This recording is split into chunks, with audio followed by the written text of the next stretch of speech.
Λευτέρη, έκανα Λακίου ολοκλήρωση το 2023 με ρεκόρ 8-1. Πόσο ικανοποιημένος έμεινες από αυτά που είδες από την ομάδα σου σε αυτές τις πρώτες 10 αγωνιστικές, αν συμπολογίσουμε ότι τρέχετε και σερί 6 συνεχόμενων νικών? Δημήτρη, καλημέρα και χρόνια πολλά.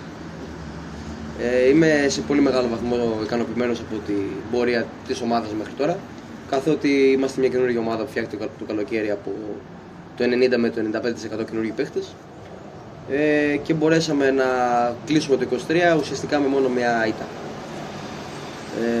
Συνεπώς, εντάξει, δεν μπορώ να ζητάω κάτι παραπάνω. Το πρωτάθλημα είναι πάρα πολύ ανταγωνιστικό και το 6-6 είναι κάτι το οποίο σε μεγάλο βαθμό ήταν και απροσδόκητο. Δεν περιμέναμε ότι θα κάνουμε τόσες νίκες συνεχόμενες και στο απόλυτο είμαι ικανοποιημένος από την πορεία της ομάδας έως τώρα. Ξεκινήσατε το πρωτάθλημα με μια μεγάλη νίκη, σε τοπικό ντέρμπι κιόλας, με την Νικόπολη Πρέβεζας. Ακολούθησε μια δύσκολη νίκη επί του Λέοντα Κέρκυρας, για να φτάσουμε στη μοναδικότητα της ομάδας με τον Κρόνο Αγρινίου. Εκεί στα Αγρίνιο, δηλαδή στο εκτός έδρας παιχνίδι. Πώς θυμάσαι εκείνο το παιχνίδι? Είχε λειτουργήσει σαν καμπανάκι για τη συνέχεια και τις 6 σερί νίκες? Η εισαγωγή που κάνεις είναι εξαιρετική, γιατί κάποιος που δεν ξέρει καλά το πρωτάθλημα θα πει ότι με μια νίκη την πρώτη αγωνιστική επί της Νικόπολης, που είναι μια πάρα πολύ ποιοτική ομάδα, σου δίνει, ξέρω εγώ, το έναυσμα να κάνει σερί νικών μετά. Όμως η αλήθεια δεν είναι έτσι. Η πρώτη αγωνιστική έγινε ένα πάρα πολύ δυνατό παιχνίδι στην Πρέβεζα. Το έχουμε πει και στη ραδιοφωνική εκπομπή αυτά, που κρίθηκε με σκληρό σκορ και δυνατές άμυνες. Αλλά σε καμία περίπτωση δεν σημαίνει ότι θα υπάρξει σερί μετά, γιατί οι ομάδες είναι πάρα πολύ καλές. Ο Λέον Κέρκυρας που είχαμε αμέσως μετά είναι μια πολύ ποιοτική ομάδα και το δείχνει στα τελευταία παιχνίδια. Και πιστεύω ότι θα ξεχωρίσει το δεύτερο γύρο. Και σχετικά με το παιχνίδι στο Αγρίνιο, ήταν μια ομάδα, ο Κρόνος, που ομολογώ πως δεν την γνωρίζαμε, καινούργια και στην Α Σκαβδέ, και καθ' όλη τη διάρκεια του παιχνιδιού ήταν καλύτερη από εμάς. Αλλά πράγματι τολμώ να πω ότι λειτουργήσε συσπηρωτικά. Μετά το παιχνίδι κάναμε και μια συνάντηση με τα παιδιά, μια έτσι δυνατή ομιλία όλοι μαζί, και αποφασίσαμε να το βλέπουμε το πράγμα όλο βήμα-βήμα, να κάνουμε δυνατές προπονήσεις και έκτοτε κυλάνε όλα πολύ πιο ομαλά. Από τις νίκες που έχετε πάρει μέχρι στιγμής, τις 8 νίκες, ξεχωρίζεις ίσως τις μεγάλες επί της ΓΕΑ και της Νικόπολης, ή κάποιο άλλο αποτέλεσμα ήταν αυτό το οποίο ξεχωρίζει και το έχεις πει και στα παιδιά δηλαδή? Είμαι θειασότης του κάθε μάτς ξεχωριστά και θεωρώ ότι κάθε νίκη είναι μεγάλη έναντι οποιοδήποτε αντιπάλου, γιατί οι διαφορές δεν είναι τόσο μεγάλες όσο φαίνονται. Όμως άμα είναι να ξεχωρίσουμε,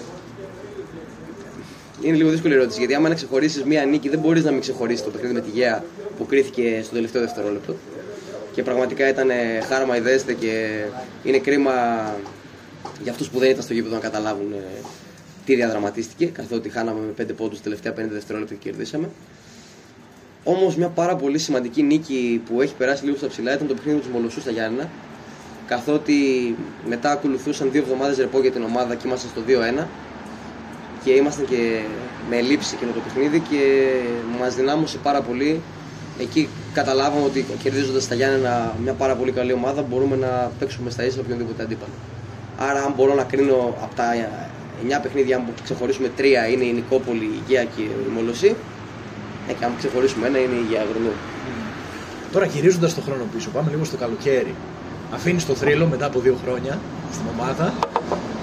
Πώς γίνεται, λίγο θέλω να μας βάλεις λίγο στο κλίμα, πώς γίνεται η συνάντηση με τους ανθρώπους του Καναλακίου και πόσο χρόνο σου πήρε να πεις το ναι, να αναλάβεις την ομάδα? Πολύ καλή και λογική ερώτηση.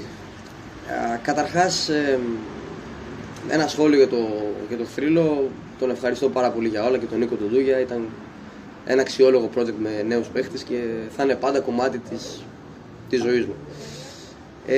Σχετικά με την ΑΕΚ Καναλακίου, δεν είναι κάτι το οποίο πρωτοεμφανίστηκε το καλοκαίρι. Οι άνθρωποι της διοίκησης είχαν κάνει κίνηση προς το μέρος μου και παλαιότερα, με πολύ σεβασμό, αλλά λόγω άλλων project που τρέχανε τότε δεν μπόρεσε να γίνει συνεργασία.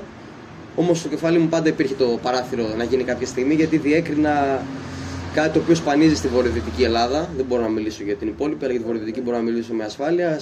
Είχε αξιοπρέπεια.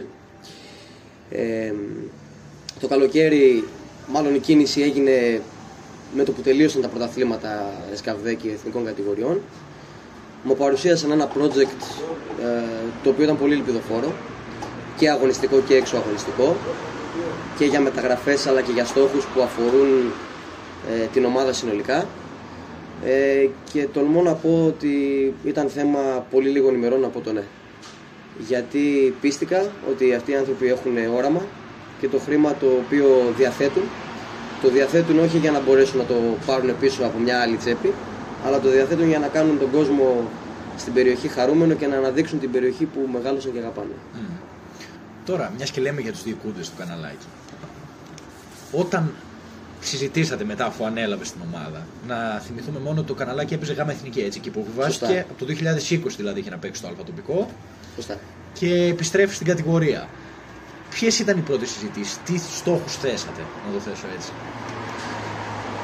Το καναλάκι είναι μια ομάδα που τα τελευταία χρόνια έχει κάνει μεγάλο step up, καθότι το 2018, αν θυμάμαι καλά, ολοκληρώθηκε και το γήπεδο, που είναι ένα κόσμημα για την περιοχή, και ταυτόχρονα με τη δημιουργία του γηπέδου οι άνθρωποι βάλαν τον πύχη λίγο ακόμα ψηλότερα, που ήταν μια ομάδα που πάντα βρίσκονταν στην ΑΕΣ ΕΣΚΑΒΔΕ, αλλά στο πίσω μέρος του μυαλού τους το είχαν να μπουν σε εθνικές κατηγορίες, και αφού το πέτυχαν θέλανε να είναι εκεί. Όμως μετά την περσινή κακή χρονιά που είχε η ομάδα, το πλάνο για φέτος ήταν σε πρώτη φάση να φτιαχτεί ένας κορμός, ο οποίος να είναι συμπαγής, να παίζει καλό μπάσκετ, και ο στόχος να είναι στο καινούργιο πρωτάθλημα της ΕΣΚΑΒΔΕ, που ήταν λίγο αφήρωπο και δεν το γνωρίζαμε, να είναι στην τετράδα. Βέβαια οι αρχικές συζητήσεις για τετράδα είχαν σαν σκεπτικό ότι μπορεί να υπάρξει play-off, έτσι. Δηλαδή η τετράδα δεν βγήκε γιατί να είναι τετράδα και να μην είναι εξάδα, ας πούμε. Αλλά να είμαστε από τις καλές ομάδες της ΕΣΚΑΒΔΕ. Και βλέποντας πώς θα πάει η όλη κατάσταση. Τώρα, στην πορεία, μην έχουμε και play-off και φτιάχνοντας ένα roster το οποίο είναι αξιόλογο, ο στόχος της τετράδας δεν έχει διαφοροποιηθεί. Δηλαδή, ακόμα και τώρα που μιλάμε, δεν πηγαίνουμε στις προπονήσεις στα παιχνίδια και λέμε πάμε να πάρουμε το πρωτάθλημα. Εμείς λέμε πάμε να παίξουμε το επόμενο παιχνίδι, να βελτιωθούμε και να πάρουμε την νίκη.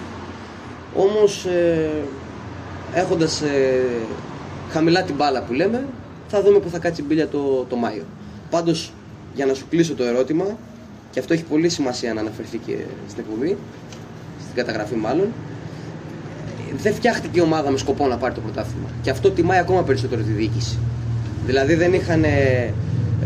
δεν καίγονταν να βγάλουν πάλι την ομάδα σε εθνικές κατηγορίες. Είτε έβγαινε η ομάδα, είτε βγει η ομάδα, είτε δεν βγει η ομάδα, το όραμα και η ενίσχυση θα γίνει στο ίδιο βαθμό. Και αυτό αποδεικνύεται και πέρυσι, που νομίζω ότι είναι η μοναδική ομάδα, ίσως και στην Ελλάδα, και είναι βαρύ αυτό που λέω, που έχοντας τον πρώτο γύρο καμία νίκη, πήγε και ενισχύθηκε με παίχτες στο δεύτερο μισό της ΓΑΜΑ Εθνικής για να μπορέσει να έχει μια αξιοπρέπεια στο φινάλε, γνωρίζοντας ότι κατά 99% θα υποβιβαστεί.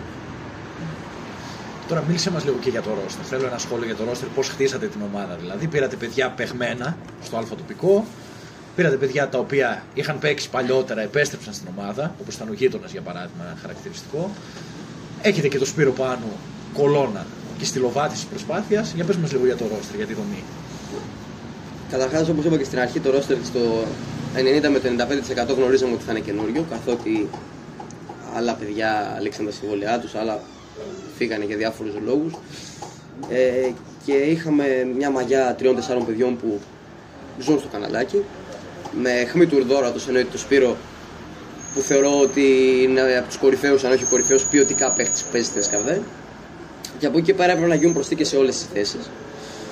Η φιλοσοφία ήταν να πάρουμε παίχτες οι οποίοι έχουν πράγματα να δείξουν ακόμα στο μπάσκετ, που να μην είναι πολύ μεγάλης μπασκετικής ηλικίας, γιατί είναι δύσκολο όταν έχεις κάποιον αθλητή πολύ μεγάλης μπασκετικής ηλικίας να του βρεις αξιόλογο κίνητρο να παίξει. Μπορεί η ποιότητά του να ξεχυλίζει, αλλά είναι και λίγο μακριά το καναλάκι για να έχει ο άλλος πολύ έντονο κίνητρο να παίξει, και προφανώς δεν μπορεί να είναι το οικονομικό στο επίπεδο που βρισκόμαστε. Είναι αυτονόητο. Επομένως, η φιλοσοφία ήταν να είναι παιδιά που ξέρουν την κατηγορία, να βρίσκονται σε μια όριμη μπασκετική ηλικία, αλλά όχι πάνω από τα 30-32, και να μην έχουν κάνει ακόμα στην καριέρα τους το step up. Άμα δείτε το roster δηλαδή, δεν υπάρχει κανένας παίχτης πλην του Σπύρου του Πάνου που ήταν ήδη στην ομάδα και του Χρήστου του Γείτονα που ήταν και ξαναγύρισε, έφυγε και ξαναγύρισε, που έχει πετύχει άνοδο σε εθνική κατηγορία. Όλα τα άλλα τα παιδιά ήταν παίχτες πρωταγωνιστές, ας πούμε, σε ομάδες που ήταν στη μέση και κάτω της ΣΚΑΒΔΕ. Οπότε είναι πιο εύκολο ένας τέτοιος παίχτης να μπαίνει στο αυτοκίνητο και να έρχεται να κάνει προπόνηση με μεγαλύτερη όρεξη από κάποιον που τα έχει πετύχει όλα, ας πούμε, στο επίπεδο. Το ένα ήταν αυτό. Το δεύτερο ήταν ότι επειδή ζούμε στην εποχή της έντονης άθλησης, που πλέον όλοι πάνε σε γυμναστήρια, τρέχουν, κάνουν, θεωρώ ότι δεν μπορεί να λες ότι είσαι αθλητής, μπασκετμπολίστας και να μην είσαι αθλητής. Οπότε επιλέξαμε να πάρουμε παίχτες οι οποίοι προσέχουν το σώμα τους, είναι καλοί αθλητές και εκτός από τις 3 προπονήσεις που κάνουμε πάντα σαν ομάδα, εκτός από τα έξτρα που έχουμε κάποιες φορές, να έχουν την αθλητική παιδεία και συνείδηση και κάθε μέρα να κάνουν κάτι για το σώμα τους. Γιατί το σύγχρονο μπάσκετ βασίζεται στην ταχύτητα, στη δύναμη και στο σουτ.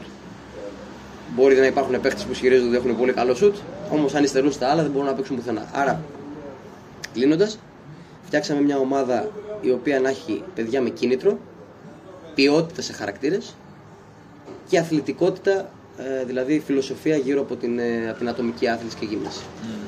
Τώρα, έχοντας δει τις πρώτες 10 αγωνιστικές, έχοντας παιχτεί οι 10 πρώτες αγωνιστικές, ποια άποψη έχει σχηματίσει για το πρωτάθλημα, για αυτόν τον ενιαίο όμιλο πλέον, τον έναν όμιλο?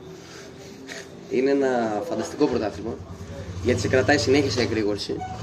Τώρα, ας πούμε, έχουμε παίξει 6 συνεχόμενα παιχνίδια και μετά τα Χριστούγεννα θα παίξουμε 7 συνεχόμενα παιχνίδια. Πάει μέχρι τέλη Μαΐου η όλη κατάσταση. Θεωρώ ότι, με επιφύλαξη λέγοντας ότι υπάρχουν 3 ομάδες που είναι ένα σκαλί πάνω από τις υπόλοιπες, συνολικά ως προς την εμπειρία, την ποιότητα, το ταλέντο, πείτε το πώς θέλετε, είναι η Γέα Αγρινίου, είναι η Νικόπολη και είμαστε κι εμείς.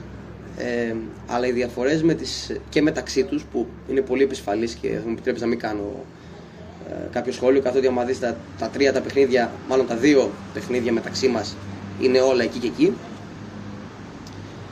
Αλλά από πίσω ακολουθούν εξίσου πολύ αξιόλογες ομάδες, όπως είναι ο Λέων Μεσολογγίου που βρίσκεται στο 6-3 νομίζω, όπως είναι η άλλη ομάδα του Αγρινίου που είναι και αυτή στο 6-3, είναι ο Αίας Άρτας που από ό,τι φαίνεται έχει ομοιογένεια και είναι η ευχάριστη έκπληξη του πρωταθλήματος, είναι η Μολοσσή, πάρα πολύ καλή ομάδα, είναι ο Λέων Κέρκυρας. Επομένως, μετά τις πρώτες 3 ομάδες, πολύ κοντά είναι άλλες 5 ομάδες που μπορούν αυτές οι 3 να χάσουν και από τις 5 και μέσα και έξω. Άρα μιλάμε για ένα και στο τέλος υπάρχουν άλλες 4-5 ομάδες που η κάθε μία έχει τα δικά της χαρακτηριστικά. Επομένως μιλάμε για ένα πρωτάθλημα που θεωρώ ότι είναι πολύ δύσκολο να κρίνουμε το ποιος θα βγει πρωταθλητής και όπως επίσης είναι πολύ δύσκολο να προσδιορίσουμε και την κατάταξη, γιατί με 1-2 μεταγραφές για όλες τις ομάδες, εκεί που βρίσκονται στη μέση μπορούν να πάνε στην κορυφή ή κάποιοι από την κορυφή, αν αποδυναμωθεί, μπορεί να πάει στη μέση. Ήταν κάτι που έπρεπε να γίνει, το ενιαίο πρωτάθλημα, και νομίζω ότι οι προσδοκίες μας για καλύτερο πρωτάθλημα πρώτη χρονιά δεν μπορούσαν να ήταν και περισσότερες. Τώρα για φινάλε. Είπες πριν ότι στόχο είχατε την τετράδα. Η ομάδα πάει πολύ καλά όμως. Βρίσκεται στο 8-1, μόλις μια ήττα, 8 νίκες, 6 νίκες όπως είπαμε και πριν. Περνάει καθόλου από το μυαλό η πρώτη θέση, η άνοδος.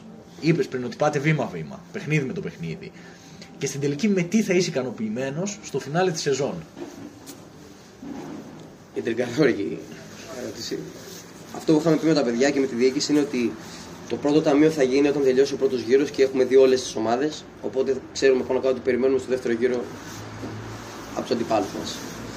Είμαστε αυτή τη στιγμή στο 8-1. Ιδανικά θα θέλαμε να κλείσουμε τον πρώτο γύρο με νίκες. Να μην αμφισβητήσουμε την μέχρι τώρα πορεία μας. Αυτό που θα ήμουν απόλυτα ευχαριστημένος είναι αν τελείωνε το πρωτάθλημα και διαφυλάταμε την έδρα μας στο ακέραιο.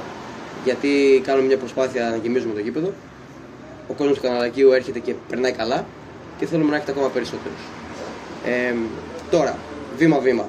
Αν μπορέσουμε και διαφυλάξουμε την έδρα μας σε όλα τα παιχνίδια, εκτός έδρας έχουμε κάποια πάρα πολύ σημαντικά παιχνίδια. Θεωρώ ότι όσο περισσότερα παιχνίδια πάρουμε εκτός έδρας, και αυτό ισχύει γενικά για όλες τις ομάδες, τόσο ψηλότερα τερματίζει το πρωτάθλημα. Άρα, το απόλυτο μέσα, εφόσον το καταφέρουμε πάντα βήμα-βήμα, και έξω ό,τι περισσότερο μπορούμε να καταφέρουμε. Και αν υπάρξει κάποια ομάδα ή κάποιες ομάδες οι οποίες είναι πιο ποιοτικές και μπορέσουν να βγάλουν περισσότερες εκτός έδρας νίκες από ότι εμάς, να καταφέρουν αυτοί να τερματίσουν παραπάνω από εμάς. Αν δεν υπάρξουν και η μοίρα θέλει την πρώτη θέση, ας γίνει αυτό. Εντάξει, καλά τα πάω.